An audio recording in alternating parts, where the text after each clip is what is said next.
It's day number 17 out of my 30-day Go Live challenge of dropping from head into my heart. It's really interesting how much my perspective have changed from my corporate world days to my digital entrepreneurship.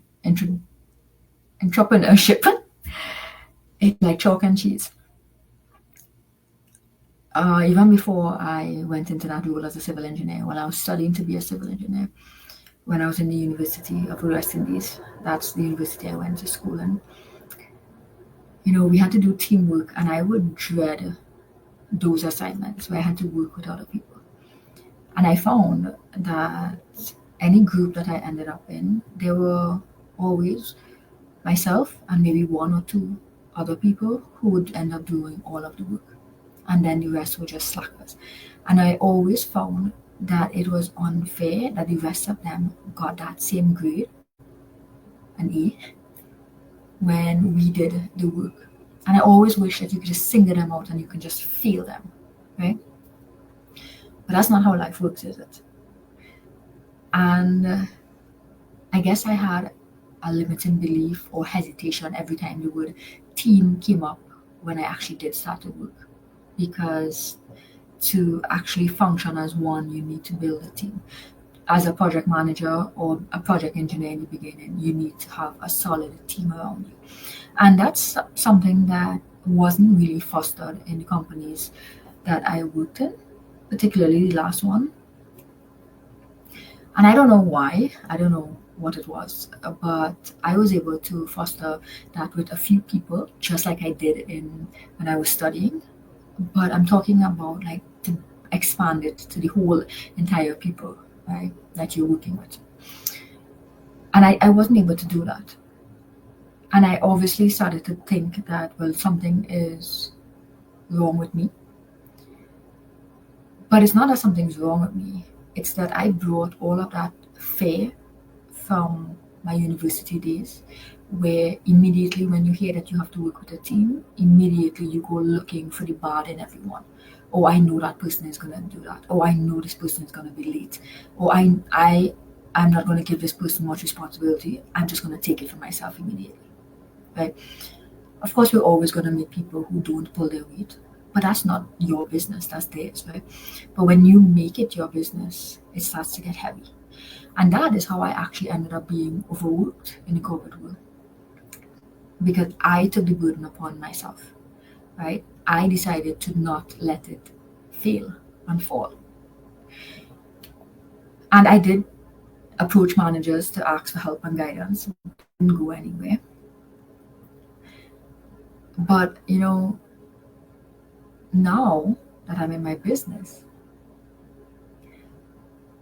I still come across people who don't pull their weight. But it has changed within me, because in this business, if you don't pull your weight, it does not matter. My business runs perfectly without you. My business does not depend on you in any way, so there is no extra work for me to do. And even more than that, what I have realized is the quality of people that you surround yourself with, as in your peer group, is one of the best decisions that you could make. In the corporate world, we don't actually get to choose our peer groups because it's whoever the company hires. And you have to figure out and find a way to work with them, right? In this business, you get to choose who you want to work with. You get to choose people like yourself, because this is attraction marketing. So therefore, I place myself on the internet and I let people who resonate with me come to me. And the reason why it's so important, your peer group is so important, it's because of how energy works. If you're surrounded by people of lower energy, or not even lower energy, but energy that's bringing out the worst in you, it lowers your energy. But if you're surrounded by the same type of people like you or better, right? You always want to be one of the lowest in the rooms, because you want to expand, you want to get better, right? When you surround yourself with people like that, you can learn things, you can realize that anything is possible because they now open themselves up to what their goals are. And that is exactly how I actually increased my goals from what I wanted in the corporate world. I just wanted to be able to pay my bills and feel good about life. Now I want so much money. I want so much joy. Right? I want health. I want wealth. I want every single thing. And it's because different people in my business community showed me that it was possible for them, which means if it's possible for them, then it's absolutely possible for me. And if it's possible for me, then guess what? It is possible for you as well. But you need to put yourself in the right room, surrounded by the right people. I use my corporate job as a stepping stone. I greatly and deeply appreciate my corporate work job. The 10 years I was there, I learned a lot, yes, but it was not serving me to give me the best life I want for the rest of my life. It served me temporarily for a piece of time, but then it started to do disservice to myself, to my body, to my mind, to my energy.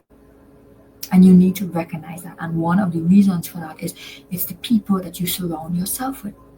You need to start trading up, right? And some people will get left behind and they're not going to like it. But you know what they can do? They can move up with you if they choose, but that is not your responsibility. It's not your responsibility to drag people with you. It is your responsibility to find a different peer group, people who inspire you, people who support you, people who don't laugh at the dreams that you have. In 2014, I took a trip to South Africa, a volunteering trip, to work with elephants. To get to that on that trip, I had to pay for 3 weeks to volunteer. So I had to pay the company I went to volunteer. I had to fly to South Africa. And one of my rules, I had lots of rules, but one of them was I had to clean up after the elephants. So I literally had to scoop up elephant shit. And when I told some people in my job that that's what I was going to do, they just laughed at me because why would I spend money to volunteer to go and pick up shit? But when I told other people, they were like, oh my God, that is so cool because you're going to be traveling on your own. You're going to learn independence in a different way. You're going to be surrounded by these majestic animals. Oh my God. Which types of people would you want to be around? It's that concept, right? So make sure you're surrounding yourself by proper peer groups. And if you never thought about this before, start paying attention to who you spend the time most with. And that is why some of my relationships in the past just didn't work. Because I was constantly lowering my energy to keep them in my life. And I'm actually so grateful for the ones who broke up with me.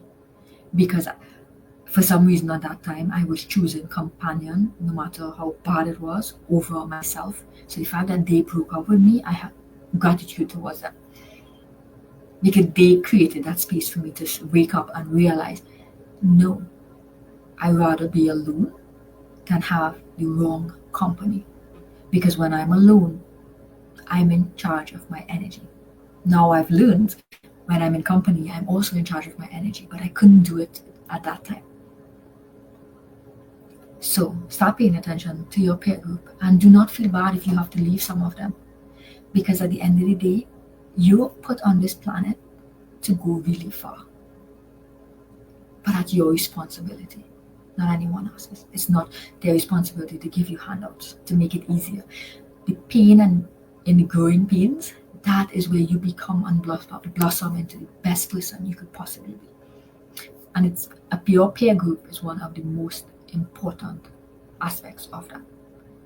And you're in full control of that, right? So even if you can't change your corporate world peer group at this moment, make sure you have other people right now in your life that are inspiring you, that are pulling you forward, right? Energetically, of course, that are opening new doors for you, showing you a bigger and a better way. All right, so that's it for me. I will see you guys tomorrow. Take care.